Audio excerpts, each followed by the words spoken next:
ngasenhlungwana ngokuvuluza amava kasengwengweni nawasenthweni namaleka abhakazela abezingethele nganeno wathola mntakandaba abangafesha khona bomhlophe abelungu sigwembe salawula lobamhlophe abelungu ikhabeli belodela ngasenhlungwana abanye bakhaye becugulekwana belithambaleleka emfazwaniwayo yebothambalaleka walowesintembanana nangezinyembezi namhla kudabula bakwanxangaza bafazi banxangaza lolelezibayani njengamathole kaze amathole lozolalaphi wadabula umlobezelo ngokhwana ofika mnikezi yendeni ikhonto wathi mntakandaba ozibakwazi nengasemehlweni inyathi kandaba empondo zimakhekeni labezivele ngamaphande emkhonto bethi umhlathunzi ingabisawela ithe esuwele sona ngamakhanda amadoda washikizela umashikizelo omnyama obedolozela ngenhlendla yakhe yawushola ngesikhathi sampahla nomaqhwakaza.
Ngibingelele yini nonke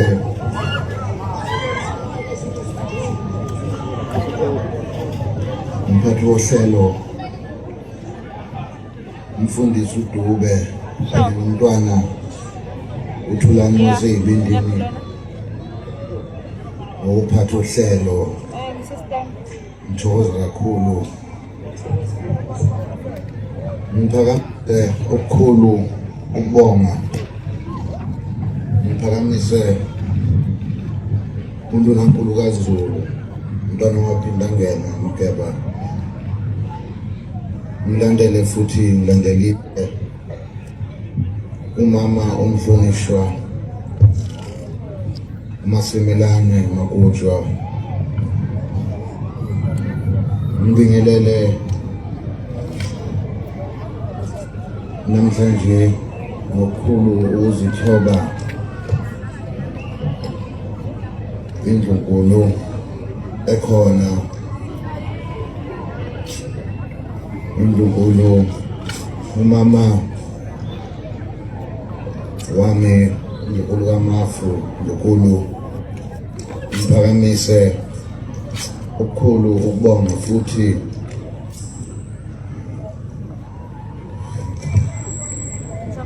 ngokukhulu ukuzithoba ngibingelele abatwana abangobaba bami nabangu-anti bami kanye nomngabo ondlunkulu babatwana ngiphakamise abantwana abangabafowethu abantwana abangodadewethu abakhona nabo esigodlweni sabakhamela amankingane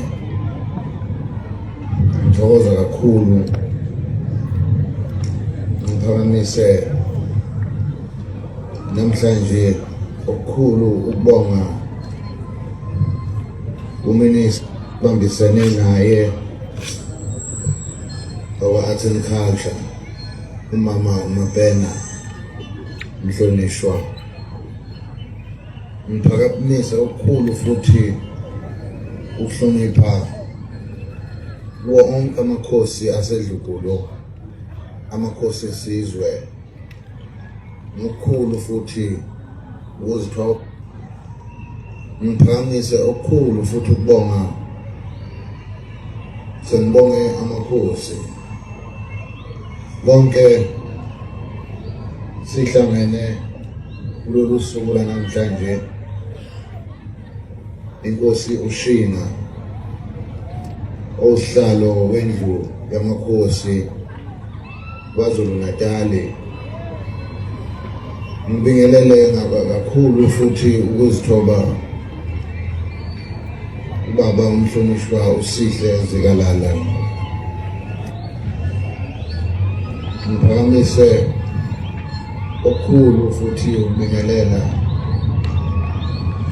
ngibingelele ubaba umhlonishwa uZwelembe. Ngithokoza kakhulu ukuthi nibe khona, nibe kanye nathi kulolu suku othe lwabaluleka kangaka kithina singamaZulu.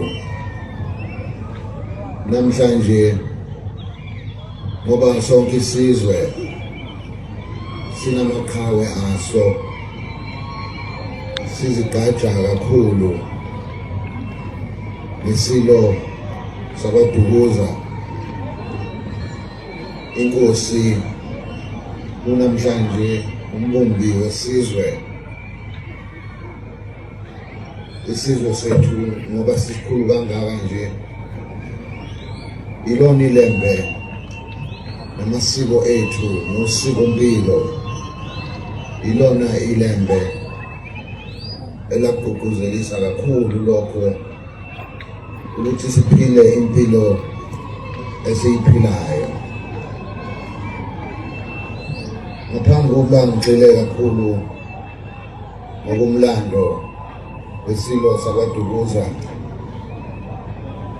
ngiyafisa bakwethu ukuthi sikhalelane lo nyaka ube nezigameko eziningi esizweni la khona sike saba nenkinga yezikhukhula, la khona isizwe sikababa sahlupheke kakhulu ngalezi zikhukhula, imvula siyibheka njengesibusiso, imvula siyibheka njengenala, siyibheka njengomqedandlala. Kodwa okwenzeke kulo nyaka ukukhukhula imizi, bashona abantu,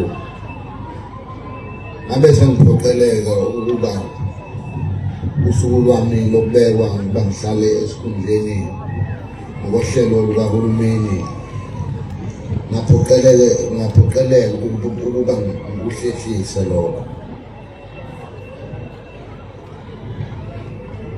Okungeke nina besilo kubukeke sijabula ekubeni sihanjelwe abafowethu nodadewethu.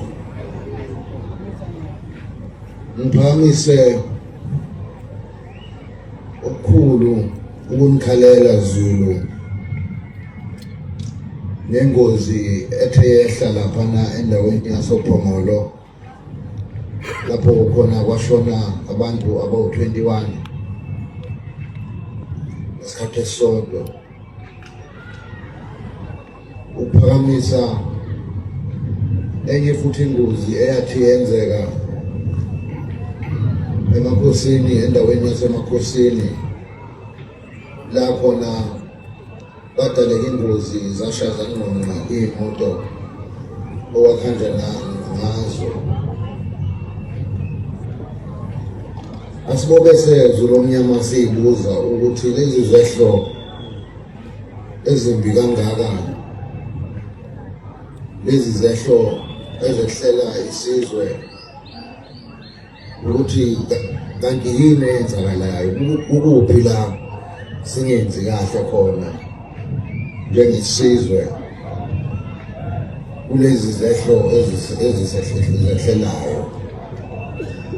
Ngiyafisa Zulu omnyama ukuba ngigqugquzele ukukholwa nomkhuleko. Thina-ke futhi njengesizwe semnyama sinenhlahla yokuthi inkolo yobuKristu sinayo, siphinde sibe nenkolo yedluzi, umsamo, isibaya, konke lokho lesihlanganise imqondo ukubona ukuthi kukuphi la konakele khona Zulu lezi zehlo ezizehlelayo nalezi iy'ngozi zomgwaqo bakwethu seziningi kakhulu kuyethusa uthi uma ubheka ama-truck emgwaqweni ande kakhulu kunayizolo nathi siyisizwe ngiyacela ukuba isipidi sehliswe ngiyacela futhi ukuthi kube khona ukubekezelelana emgwaqweni ngoba lokho kuyodala ukuthi usinde nawe usushayela leyo moto uthi ukusiza nalo munye oyishayelayo ukuba asinde kungenzeki izingozi. Ngiyababaza ngiyakhala sizwe sikaMageba ukuba sihloniphe uZulu waziwa njengesizwe esihloniphayo namasiko aso. Usuku lwanamhlanje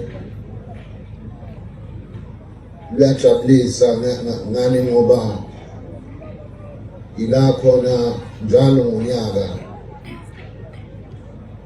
sikhuleke sibize Esilo Kwadukuza umbumbi walesi sizwe ukuba simbungaze simkhumbule ngoba masenze njalo siyisizwe imisamo yethu nasemakhaya ethu kuningi okuvulekayo kwambuleke indlela eya phambili ngoba siyisizwe nje ezweni lase-South Africa Republic. AmaZulu ithina sibaningi ubuningi bethu uyasho ukuthi siqamile sisobala kuba kwethu obala kwenza ukuthi kube lula ukubona umZulu ke lo ngakho-ke ukugcizelela ngalokho akumele sitholakale senza izinto ezingalungile ngoba siqamile ukugqama kwethu ukuthi sisheshe sibonakala ngalokho sizwe sikaMageba ngibuyela kulokhu enjengakusho emhlangeni kuleli viki eliphelile ngisho ngoba nomama owayephatha la umama Simelane ngoba ade khuluma nje lapho ukuthi yini edala ukuba i-gender based violence hamba phambili thina ubuhlungu kuyihlazo noma kanje othi izwe njengoba lingaka sesizobala sesizobala-ke manje ngoba between number 1 okuhlukumezeni abesifazane ney'ngane so number 1 akusiyo-ke into leyo esingathi siyisizwe siyaziqhenya ngayo cha mina besilo esibuzile sasisho njalo ukuthi isintu sakithi umuntu wesifazane akashaywa akabeka isandla mina bendlovu akabeka isandla ngalokho ngifisa ukuba ngigcizelele ukuthi sasazi kwaZulu ukuthi umuntu wesifazane ukuze engabeka isandla kungani futhi ithina kumele sibavikele abantu besifazane ney'ngane ngoba zinzala bantu ngaphandle kwabo abantu besifazane asilutho madoda. Ngakho-ke ngiphakamisa kakhulu phezulu ukuhloniphana kwabaganileyo emakhaya abo. Umama emhloniphe ubaba, nobaba kanjalo emhloniphe umama, izwe liyophila ngoba yonke into iqala endlini. Uphuma endlini uye ngaphandle, uyabonakala-ke lapho usubonakala. Lena lesilo ngicela ukuba ngibonge kakhulu esizweni uxhaso enthe nangenzela lona esikhathini esinzima kangaka, la khona njengesizwe noma isizwe akukhona ukudideka okukhulu ukuhamba kwesilo esingizanayo.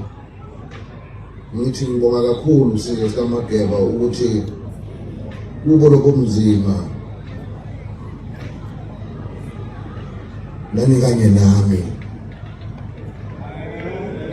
njengobani kanye nami njengamanje.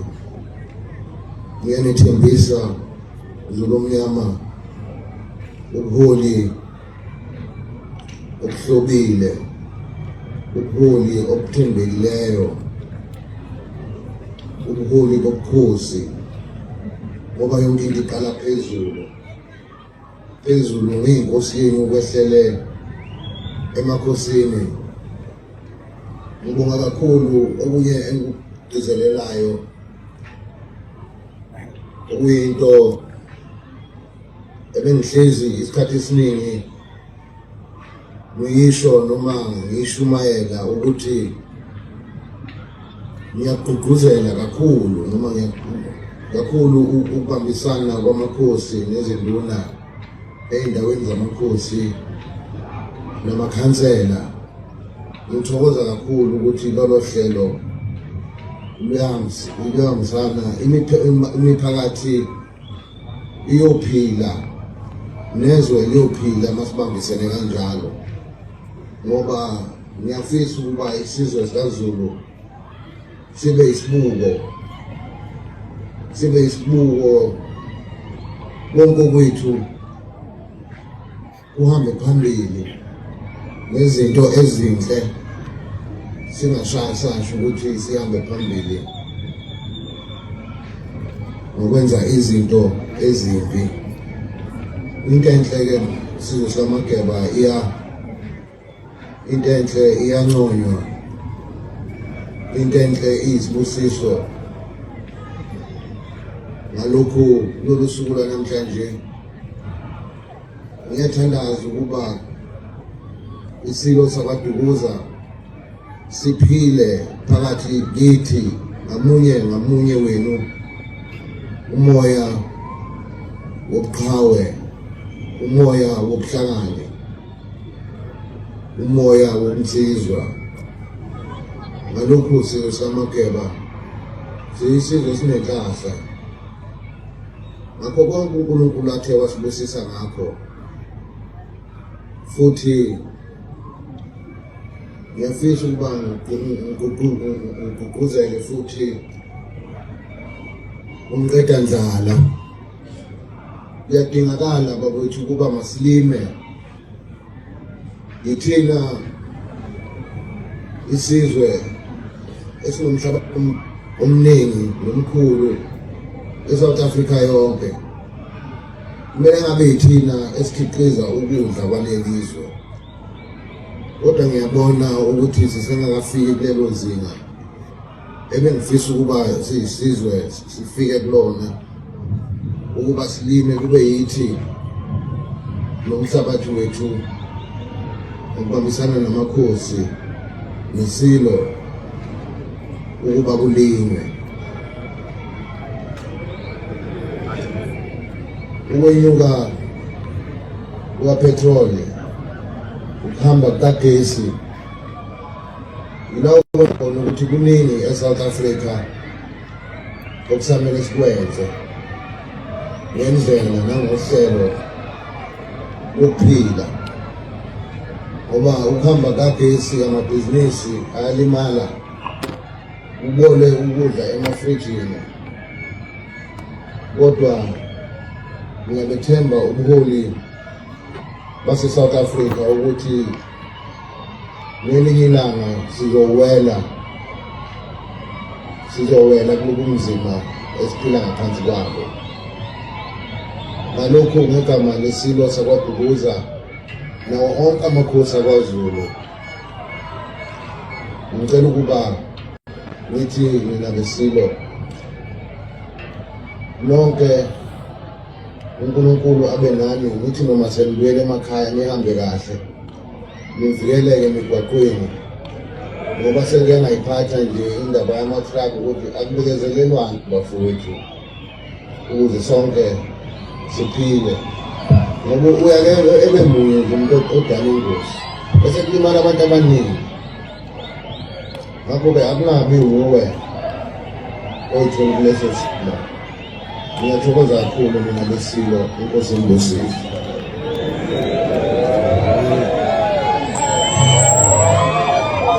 Izulu liduma ngomnyama kwathangela amakangane adumaza ngalalisa samnqosa masamna Esilo wayenza mahamba ikhangane halalisa ngezingane lembuke yona Misuzulu sikaphunga nemageba yemiyazulu na umsindo amahloko yabona phela uphindelela esikhathondini obigama kadade kwezabo abanye bathi kayilale abanye bathi kayivuke wathela umthondo kade bawuvukela abanye kwalaza igaba lomlilo.